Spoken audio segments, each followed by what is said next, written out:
Hello, Phil here from Wings of Pegasus, and welcome to another analysis video. On the agenda tonight we have Paul Gilbert, and you might know Paul from Mr. Big. He's a very technically gifted player. I suppose you can class him as a shredder, or that's what he would be classed as, but he's really a great melodic player as well. I'm going to be having a little look at his track called Technical Difficulties, Racer X, from the album of the same name, Technical Difficulties, but we'll have a little look at Paul and see how he gets on playing this track.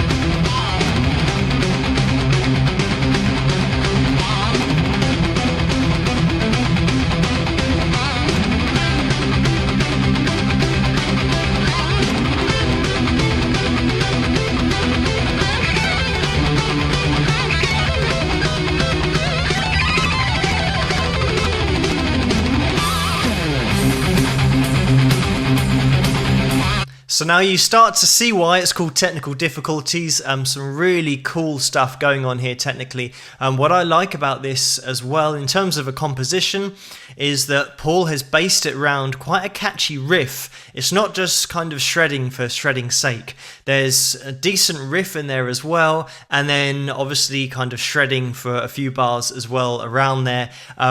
But, you know, this is the kind of thing that some people kind of get turned off watching, and some people are really into it. Because I play guitar, I can see the technical elements in there that are really impressive. So for me, I can kind of watch it and analyze it and listen to it and really enjoy it. And it's one of those things that Paul as well, if you're kind of analyzing his playing, just have a look at the To Be With You solo from Mr. Big, where it's just an acoustic solo and it really fits the track well. He's not one of these people just will shred for the sake of it. He's got a really great melodic ear as well. So check out Mr. Big's To Be With You if you get a chance as well. But let's get a little bit more into this Technical Difficulties.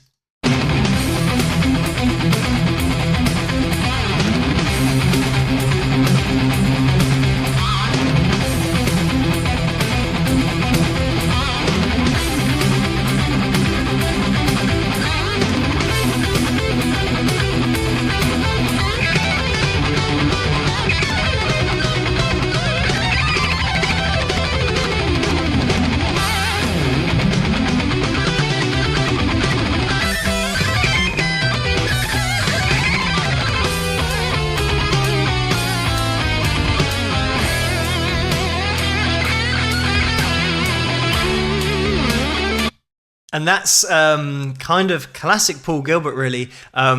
Kind of going off into something really progressive and then cutting back straight into some really nice blues lines there. But he always kind of dots around some really technical lines, which you're just about to be getting into now. And as you can see on his guitar, the other thing that I like about Paul is I've seen his instructional kind of DVDs in the past, some of which I've kind of looked at and tried to kind of play through to improve my technique. But yeah, what I love about him as well, he's got a great sense of humor, and he's not one of these guys that takes himself really seriously, but then he'll still just show you his techniques and kind of how he plays and how best to get the most out of your own playing. So Paul seems like a really cool guy as well. But let's have a little listen to him playing the rest of Technical Difficulties.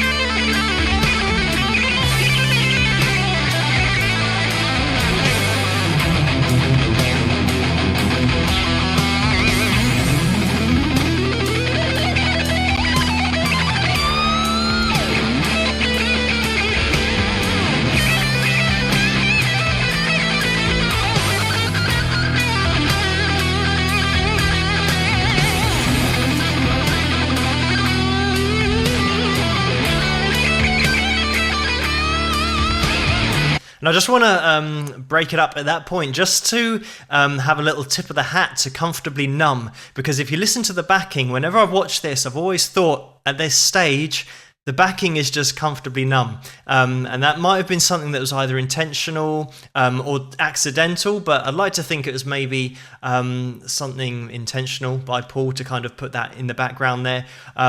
But yeah, so have a little listen out for the backing, the comfortably numb chord progression at the back there. Obviously there's some kind of shredding over the top of it, which doesn't normally happen, but you know, this is really technical stuff, and like I said before, I can really appreciate this on a guitarist level of how long and disciplined you have to be in order to play this fast. It really does take a lot of patience, but also there's some really great melodic lines going on in here as well.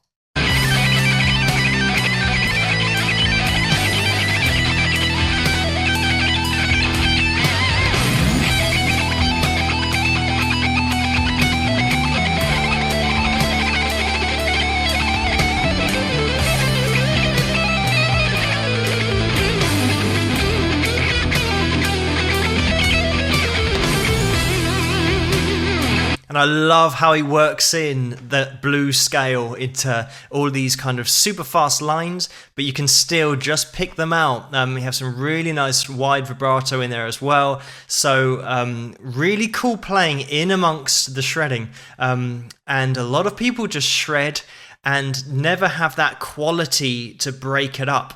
It's just like shredding the whole time and just notes and notes and notes and notes, and after a while the brain just gets used to it and it can become a bit boring, but when you've got really nice solid technique and feel in there as well, it means that you can shred and then you can break it up with really nice bluesy lines like Paul's doing here. So yeah, really super impressive stuff.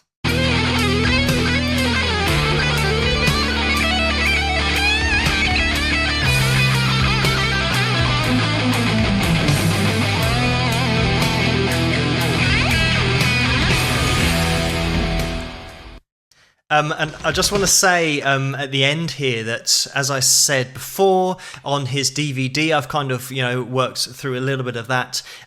Paul's one of those lucky players who has the genetics for playing guitar. Some of the lines that he'll show you to play through on the DVD, he'll play first, second, third, and little finger, and he'll be stretching across kind of 5, 7, and 9 frets, and I'm not one of those players that has big hands. I just got normal size hands. So Paul's got that kind of genetic advantage where he can stretch across kind of a fret or 2 frets more than kind of, I'd say, a normal hand size is. And again, this is one of the things that Jimi Hendrix had in his favor as well. He had very long fingers. Stevie Ray Vaughan as well had massive hands. So it's one of those things that sometimes you have to adapt your own playing to try and play lines that somebody else plays, because genetically you just literally haven't got the same size hands that some of these players have. But Paul Gilbert was not only kind of genetically made to play really technically well, but he put in the hours and made full use of that advantage, and really great player. I'm a big fan of Paul's. Like I said, it's one of those things that some people might not kind of be into it, but I can certainly appreciate it on a technical standpoint, playing guitar myself. So thank you for this suggestion. Keep those coming in the comments below. If you like this video, please give it a thumbs up and subscribe, and I will see you guys at the next one. Rock!